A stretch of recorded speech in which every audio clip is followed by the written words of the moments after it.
الحمد لله نحمده ونستعينه ونستغفره ونعوذ بالله من شرور انفسنا ومن سيئات اعمالنا من يهد الله فهو المهتدي ومن يضلل فلا تجد له وليا مرشدا اشهد ان لا اله الا الله وحده لا شريك له اشهد ان سيدنا وحبيبنا ومعلمنا محمدا عبده ورسوله ادى الامانه وبلغ الرساله ونصح الامه وجاهد في الله حق جهاده حتى اتاه اليقين. اللهم صل وسلم وبارك على هذا النبي الامين وعلى آله وصحبه أجمعين ومن تبعهم بإحسان إلى يوم الدين. اللهم اجمعنا وإياهم في جنة الفردوس اللهم آمين. أما بعد السلام عليكم ورحمة الله تعالى وبركاته. الحمد belongs to Allah subhanahu wa ta'ala. We give him alhamd, we praise him, we thank him. And we seek Allah's protection from the evil that resides within the inner soul. And we seek Allah's protection from the consequences of our own bad deeds. He who Allah guides will never be misguided. And he who Allah leaves astray will never find a friend or an ally to bring him or her back to the Sirat al-Mustaqim, the straight path to Allah. I bear witness that there are no gods or deities worthy of worship except Allah subhanahu wa ta'ala. And I bear witness that Prophet Muhammad sallallahu alaihi wasallam is the messenger of Allah, a man who struggled throughout his life to deliver this message of Islam until the day he died. We ask Allah subhanahu wa ta'ala to bless him and honor him and reward him alongside with his family and his companions. And we ask Allah subhanahu wa ta'ala to join us together with them in the highest paradise for Firdaus. Allahumma ameen. Amma ba'du, after I greet you with the greeting of Islam, the greeting of peace, because without peace, there is nothing. Yani the human being, insan, can go in life with a lot of material belongings. But if they don't have peace, inside peace, they will not go anywhere. We keep hearing about famous people, prominent rich people, committing suicide or overdosing on drugs. They own the dunya, but they don't have the inner peace. I was traveling a few months ago through Africa, and this is a shepherd, a man, you see the mountains, and the guy is sitting there with his goats climbing the mountain. And it was common scenery until I saw a tree. And I stopped. There was a little girl who saw this motorcycle coming by and she thought it was cool. And she's running towards the road to wave at me, to go like this, like all the children do. And I stopped. I wanted to say salam to this little girl, make her happy, give her candy or something. But then I looked to the tree and there was a man sleeping there covered with some cloth. And when he heard the rumbling of the motorcycle, he looked up the roads like on a slope. And I said, Salaam alaikum, alaikum assalam. He didn't speak Arabic, by the way. He speaks North African indigenous language. And I told him, everything good? He says, Alhamdulillah. I said, do you need anything? Like, I want to help. He told me, no, brother, my life is perfect. Just go on your way. And he went back to sleep. Rai, this shepherd. Rai. Just like our Nabi Muhammad sallallahu alayhi wa sallam was a shepherd.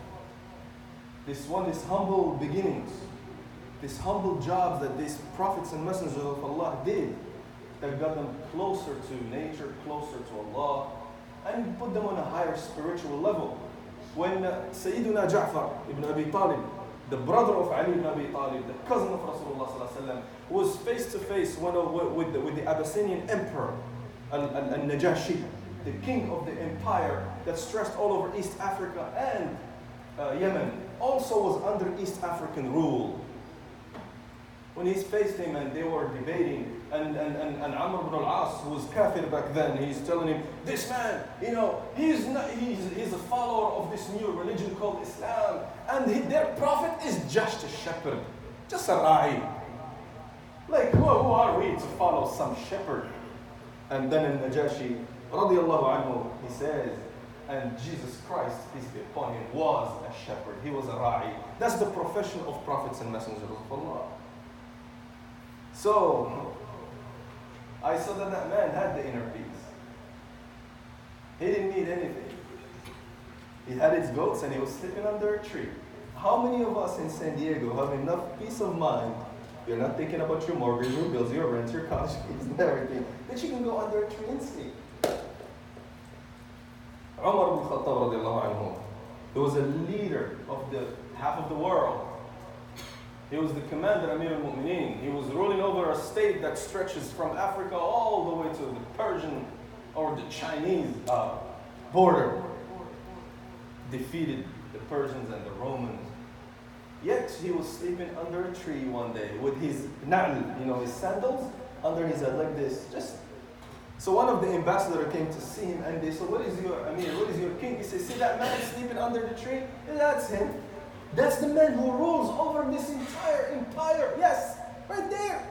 Sleeping under a tree. He looked at him and he says, قال عدلت فأمنت فنمت يا عمر. Very famous word, 3 words. Very famous sentence says, عدلت, you ruled with adl, adalat, which is justice. You had so much justice that you aminta, so you became so safe. You don't fear anything, you have inner peace. فنمت, and then you fell asleep.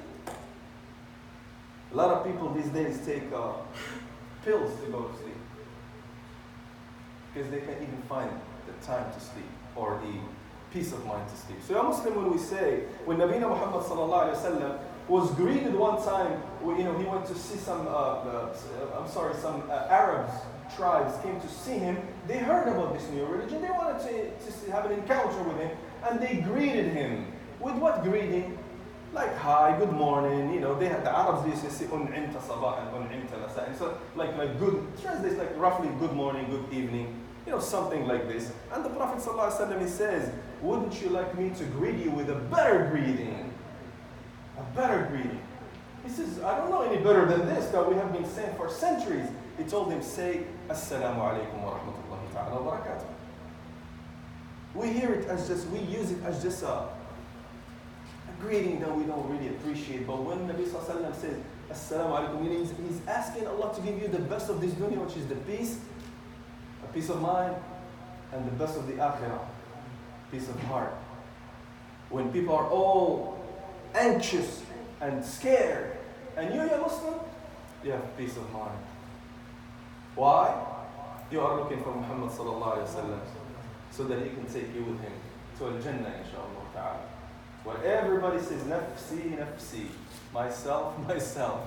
Even Isa alayhi salam, Musa alayhi salam, Nuh alayhi salam, Idris alayhi salam, all of them, they say, nafsi, nafsi, go to Muhammad sallallahu alaihi wasallam. Go to Muhammad, go to Muhammad. And our Prophet Muhammad sallallahu alayhi wasallam, he will be asking Allah for one thing, ummati, ummati, my people, my ummah. And that's why people don't understand why we love Muhammad sallallahu alayhi wasallam so much. There is a reason why we don't give images to our Nabi sallallahu alayhi wasallam. We don't picture him in our masajid. Imagine you walk into Masjid Tawheed, there is a big picture of Astaghfirullah, Rabbuna alayhi, a big picture of Muhammad sallallahu alayhi wasallam, another picture of Umar, another picture of Bakr, and you walk in here and then your child asks you, which one is what? Right? I don't like that picture of Muhammad sallallahu alaihi wasallam. His hairstyle is not. Imagine we have to do this, ya Muslims. Imagine you have to go to the market to buy a statue with the picture of Muhammad sallallahu alaihi wasallam or Astaghfirullah. Higher. We don't have that problem. You know what I'm telling you this? I went to visit one of my Mexican brothers. He comes here sometimes. And he wears the garment, sometimes, thobe, like a nice cloth, and he puts turban. And he took his family back to Mexico to visit the grandma. He told me, I'm walking around, the wife is with hijab, the daughter with hijab, and he was wearing a white cloth with a turban. And he was walking. And people look at him, want to take pictures with him. Until one young woman came to him, looked at him, she started staring, he said, you're not God, I thought you were Jesus, and she left. She's thinking just because someone is wearing long garments and a turban, just like the images they have all over the churches, she thought that he might be God. I know a friend of mine who, back in New York, had long beard, but because he had light-colored eyes. Moroccan guy, one time walking, his kids, mommy, it's Jesus right there. The guy with jeans and sneakers and a cell phone. You see, a Muslim. See why Islam emphasizes on not using imagery and symbolism. You know why our beautiful Masjid Tawheed is so simple? Look at this masjid. What's our decoration here? Ayat al-Quran. We have no expensive, extravagant. And Nabi Muhammad ﷺ said that. He said, keep your masjids very simple. SubhanAllah, I go to some Muslim countries, the masjids are huge and decorated, yet nobody's praying there. So, I'm going to get to my point today, inshallah, with this khutbah, inshallah. Today, or maybe inshallah, in 14 days exactly, 13, 14 days, Muslims are going to start Hajj, pilgrimage. And nowadays, you have millions of people go to Hajj. In Indonesia, when I was visiting there, they say, I was telling my nephew that one Indonesian rupiah is $1 is 16,000 Indonesian rupiah. $1, 16,000. So imagine if you have to pay $10,000, let's say, I know it's 13, 14 these days. You have to pay $10,000 to go to Hajj. Times 16,000 for an Indonesian brother, or a Cambodian brother, or a Thailand brother, or a Filipino brother. Imagine the amount of money. He told me that, the brother told me that they start saving for Hajj for 25 years. 25 years, and they have to be on a waiting list. My mother is trying to go to Hajj now for 5 years, and she doesn't make the list, because if they just open the gates, the whole Muslim world will flood them, and it's impossible to host. I mean, they're already hosting supposedly like 3 to 5 million people in one spot. How can you manage all these? So how many people want to go to Hajj? And Nabi Muhammad ﷺ had the biggest gathering in his life. You know, he started his da'wah with 3 people. His wife Khadija, his friend Abu Bakr as-Siddiq, his cousin Ali ibn Abi Talib, because he was raised in his house. After 13 years, ya Muslim, 13 years of struggling with Makkah and da'wah day and night, 73 Muslims. We have in this masjid probably more than Sahaba for 13 years. 73 Muslims. Later, 83 of them go to Al-Habasha, to Abyssinia, you know the story. So he started with few numbers. He met how many people in the first bay'ah? When the people of Medina al-Ansar came to visit him to give him a pledge of allegiance, an oath. How many were they? Bay'at of al-Aqaba. How many? 13. Next year, he had to wait a whole year to bring 71 men and 3 women. And he's struggling one person at a time, one person at a time. And then we go on after al-Hijrah. When people start coming to Islam, numbers are increasing until the last time he goes to Hajj, when Allah tells him, إِذَا جَاءَ نَصْرُ اللَّهِ, when the victory of Allah comes to you, وَرَأَيْتَ النَّاسَ يَدْخُلُونَ فِي دِينِ اللَّهِ what? أَفْوَاجًا. You know what fawj means? Fawj. Fawj is a group of people, a large group of people. This is not a small group, you know, we say usba, we say jama'ah. You know, the Arabic language is very specific in their counting numbers. When you say fawj, is countless number. And Allah doesn't use only fawj, He's afwaja. Huge numbers, groups of people coming to Islam. And he went from 3 people in only 22 years. We're now in the 9th year of Al-Hijrah speaking about the Hajj. All of a sudden, Nabiyuna Muhammad ﷺ goes out and he says, I am going to Hajj this year. Whoever wants to come to Hajj with me, let them come. And imagine, you hear that the Prophet ﷺ is going to Hajj. Wouldn't you want to be with him in the same Hajj? Imagine yourself. And look, that this is what the Sahaba is so important to us. Their life stories, their legacy, their struggles are very important because they had that privilege. Hey, what do you do? Yeah, I like basketball. Yeah, I was in the league. Oh, how about you? I was Sahabi. I went to Hajj with the Rasul. Look how it goes up there.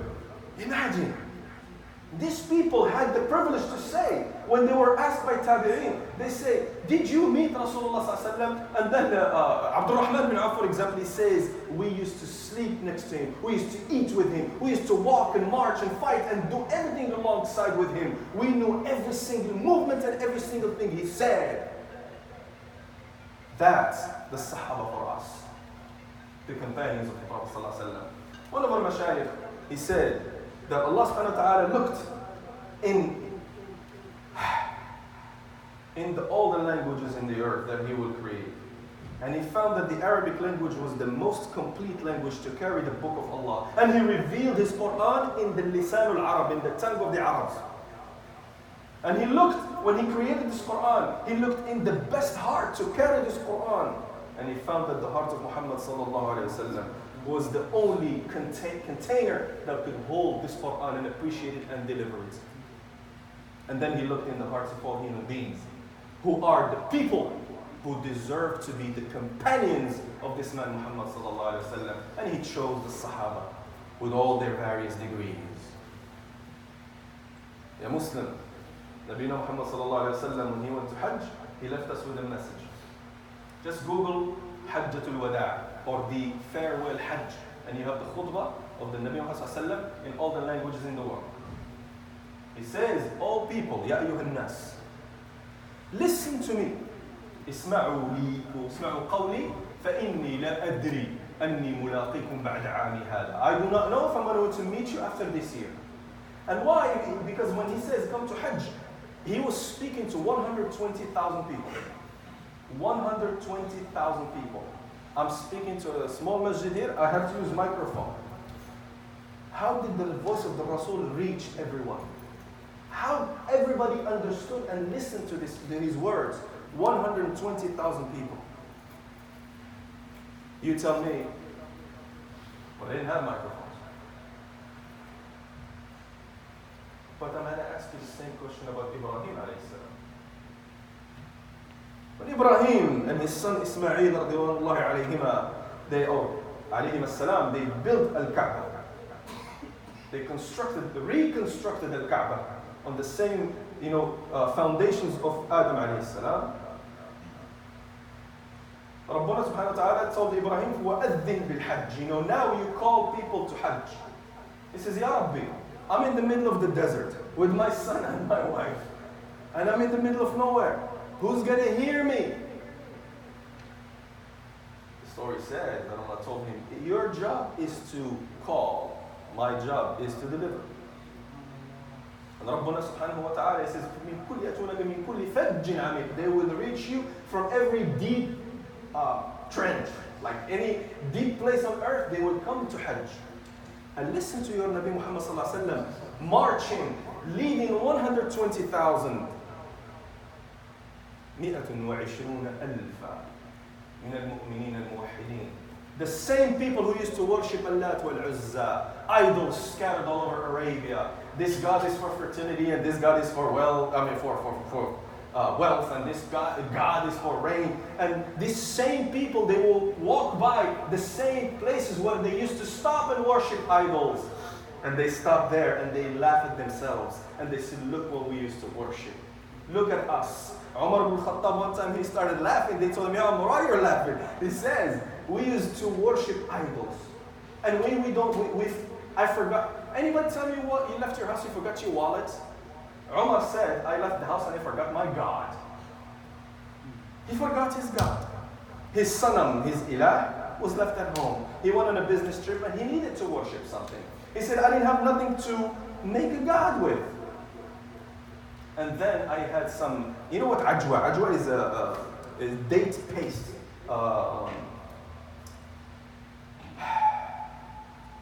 They take dates, they mix them together, and it becomes ajwa. Just like the one that comes from Medina, little containers in Ramadan. Just like that, ajwa. And then they bring it, make a shape out of it. And he said, Umar ibn Khattab, he says, I made the shape of a god, a human or an animal, and I put it there, and I started to worship. كُنَّا أَذِلَّاءَ فَأَعَزَّنَا اللَّهُ بِالْإِسْلَامِ. We were literally the scum of the earth, but Allah subhanahu wa ta'ala honored us, gave us izzat, which is might and power and honor, with Islam, through Islam. And then he says, I made the God, and I prayed to that little God. Then I got hungry, so I ate my God. So he was laughing about that. He says, look, we were brainless. We just didn't think. Ya subhanallah. And this deen of Islam liberated people from these practices and brought them to be real human beings. Nabi Muhammad leading 120,000 people, and he's telling them, when they're walking, he told them, what's the name of this valley? What's the name of this street or this creek or this river? And he's marching them. They told him, Ya Rasulullah, this is the creek named so-and-so.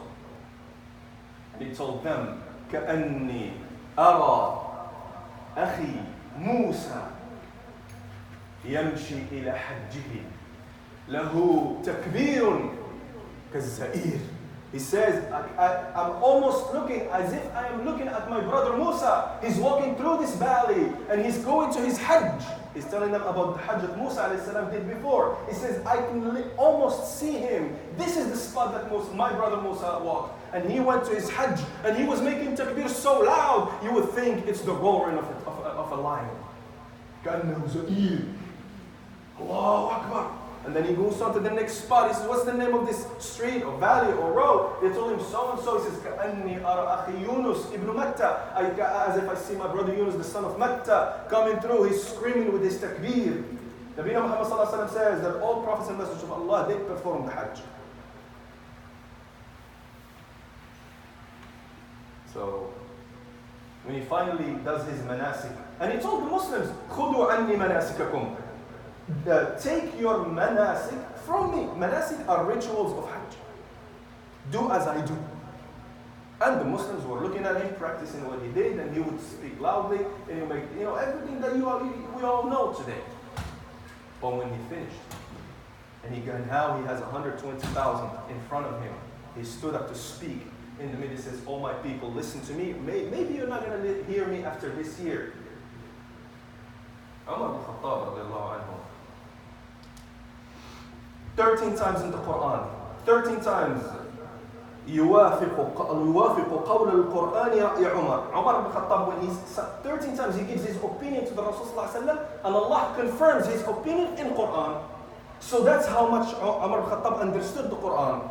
When the ayah was revealed, اليوم أكملت لكم دينكم. Today I completed your deen وأتممت عليكم نعمتي, and I finished my favor upon you, the ni'mah of Islam. ورضيت لكم الإسلام دينا, and I'm very pleased with Islam for you as a deen. Umar ibn Khattab was very sad. You should be happy, Umar, because the deen is complete. He told him, Ya Rasulullah, ما بعد التمام إن النقصان. ما بعد التمام. There is nothing after tamam. Tamam is completion. Except nuqsan is what? Decrease. The deen has reached its utmost completion with the Nabi, and after the Nabi it only decrease. When Abu Bakr as-Siddiq radiallahu anhu, he heard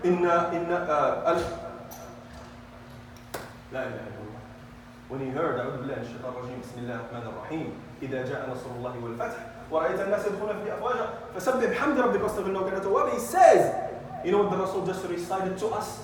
The Quran. Abu Bakr was crying. Why are you crying, Abu Bakr? Just ayat, just the other ayat, Abu Bakr. He told them no. The Prophet ﷺ just announced to us his death. He's going to die. If the deen is complete, if all the Arabia became Muslim, if people are coming to the deen in great afwaj, what's left? His job is going to be finished because he is the Rasul. He had delivered the Risalah. And Abu Bakr Siddiq declared or announced that the Prophet's life's end is near before he died. Why? Because the Quran spoke directly to their hearts. These people were not educated in the Arabic language. These people did not have PhDs in fiqh or tafsir or anything that you and I have to struggle to study.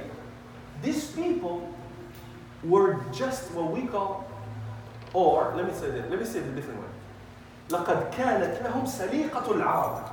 Now the Arab-speaking brothers there may even struggle with this. So saliqa is that innate language level they are born with. They did not need tafsir. The Quran spoke directly to their minds and their hearts. So the Sahaba, when they heard the Quran, unlike us, they understood it to a very high level. Especially they lived that situation that was happening. When the kuffar tells the Prophet ﷺ, you worship our gods one year and we worship your gods 1 year, and they heard the conversation, and next day at Salat al-Fajr, they hear, قُلْ يَا أَيُّهَا الْكَافِرُونَ لَا أَعْبُدُ مَا تَعْبُدُونَ. They realized what it was revealed for. And that's why Abu Bakr as-Siddiq was at that level of understanding. He did not know al-ghayb, the unseen. He did not know, just the environment they grew up in. So if you want to have the keys to this Quran, you have to start learning some Arabic.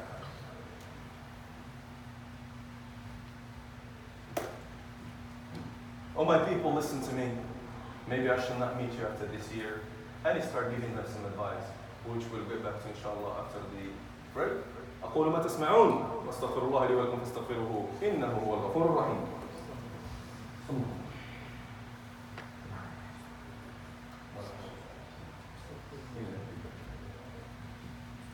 الحمد لله والصلاة والسلام على رسول الله وعلى آله وصحبه ومن والاه. Prophet ﷺ said to the Sahaba that your blood is sacred. Ad-dima' is muharram. That's it. Nobody should kill nobody. That your wealth, your belongings are sacred. He's laying down qanun now. He's the head of state and he's speaking the qanun from Allah subhanahu wa ta'ala. Your wealth is to be preserved. Nobody has the right to cheat you, take away from you without your consent. Nabi Muhammad sallallahu alaihi wasallam goes on and say, وَأَعْرَاضُكُمْ حَرَامٌ.